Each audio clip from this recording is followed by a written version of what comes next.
menjadi penting ini bisa kita refleksikan bersama ya, bahwa kita menyadari di Indonesia ini memang memiliki wilayah-wilayah tertentu yang rentan terhadap rawan bencana, ya, sangat rawan. Kita dilalui jalur Katulistiwa itu dianggap menjadi salah satu sebab juga kenapa kemudian wilayah Indonesia disebut sebagai negara yang rawan atas bencana.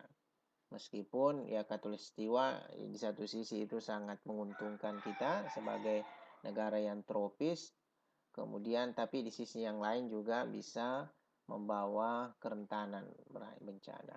Kemudian yang kedua, nah ini ya jadi pentingnya teman-teman untuk memotret memotret lokasi masing-masing, apa resiko yang ada di sana. Yang kedua itu bencana bisa terjadi kapan saja tanpa bisa diprediksi dengan tepat ya. Misalkan kejadian di Palu, ya itu tidak ada yang prediksi. Siapa yang sangka misalkan Palu yang sebenarnya teluk tetapi kemudian dihantam juga oleh tsunami, itu tidak disangka oleh masyarakat Palu. Pemerintah juga itu tidak menyangka karena di daerah teluk, di depannya juga ada pulau, itu ternyata juga terjadi tsunami. Kemudian yang ketiga adalah sadar serta siap untuk selamat. Jadi kita harus sadar tadi ya, siap siaga dalam menyiapkan diri. Kemudian yang keempat, mengajak anggota keluarga lainnya untuk tetap selalu waspada. Kemudian yang kelima, mengajak keluarga terdekat atau keluarga lain di lingkungan sekitar. Jadi mengajak tetangga ya, lingkup RT RW untuk sadar bahwa lokasi kita ini ada resiko yang seperti ini ya. Nah, ini kadangkala tantangannya itu kita seringkali menutup mata tentang hal-hal buruk yang mungkin saja terjadi. Kita biasa terjadi ya udah pasrah aja lah ya, berdoa, serahkan kepada Allah ya. Ini seringkali ada paradigma yang seperti ini dengan masyarakat Indonesia. Di Sulawesi Selatan juga potret yang seperti ini. Yang sudah terjadi terjadilah, yang akan terjadi maka terjadilah, dan itu semua ketentuan Allah ya. Betul ya, tetapi bagaimanapun kita membutuhkan usaha-usaha agar bisa meminimalisir ya. Nah, apa usaha-usaha meminimalisir tersebut, atau dalam hal ini praktik-praktik, video sebelumnya ada beberapa yang bisa kita lakukan. Makanan ya, tenda, kemudian pencahayaan ya. Saya lupa tadi obat-obatan juga. Obat-obatan itu juga menjadi penting ya. Obat-obatan yang sederhana, misalkan apa yang untuk luka-luka kecil itu kita siapkan obat-obat yang sederhana. Nah, selain itu ada hal-hal yang tadi itu bentuknya fisik. Ya, ada hal-hal yang penguatan mental yang bisa kita lakukan. Orang tua, ibu bisa lakukan pada anak sedini mungkin ya.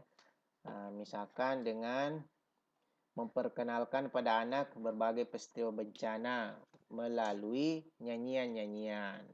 Ya, ini misalkan ini tentang banjir ya. Ini tentang banjir tapi dimodifikasi dari lagunya Delman ya. Ibu Sud, pencipta Ibu Sud. Ini bisa dinyanyikan dengan ritme seperti Delman ya. Pada hari Minggu ku turut ayah ke kota. Nah, jadi irmanya begitu.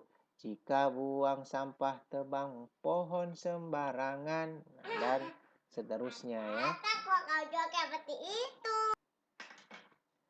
Atau misalkan yang lagunya ini memperkenalkan tanah longsor ya, kita bisa memodifikasi lagunya Balonku. Balonku itu kan, balonku ada 5. Nah, ini ketika ada longsor, itu bisa kita modifikasi.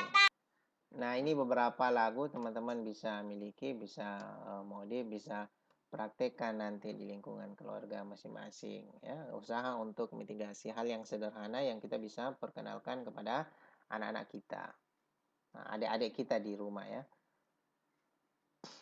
Nah, selain itu hal-hal yang butuh fisik juga untuk di lingkup keluarga itu menciptakan situasi rumah termasuk halamannya yang aman dari bencana. Apa aja? Satu, kita menemukan area atau bagian-bagian dari rumah yang mungkin saja rawan atau dapat membahayakan saat bencana. Misalnya tangga yang melingkar, ya, kolam, gudang, kompor gas, sumber listrik. Itu harus dideteksi bahwa pada saat ada bencana ini sangat rawan memperbesar kejadian.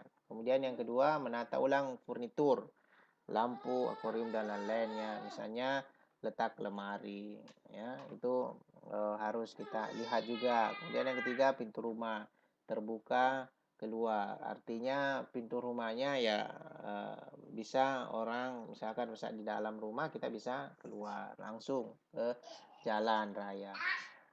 Kemudian menemukan titik kumpul yang aman di sekitar rumah. Jadi ini juga penting ya. Biasanya misalkan di Kota Palu beberapa bulan yang lalu saya datang itu sudah ada arah jalurnya ya. Begitu pula di Jogja itu sudah ada arah jalur titik aman, titik kumpul.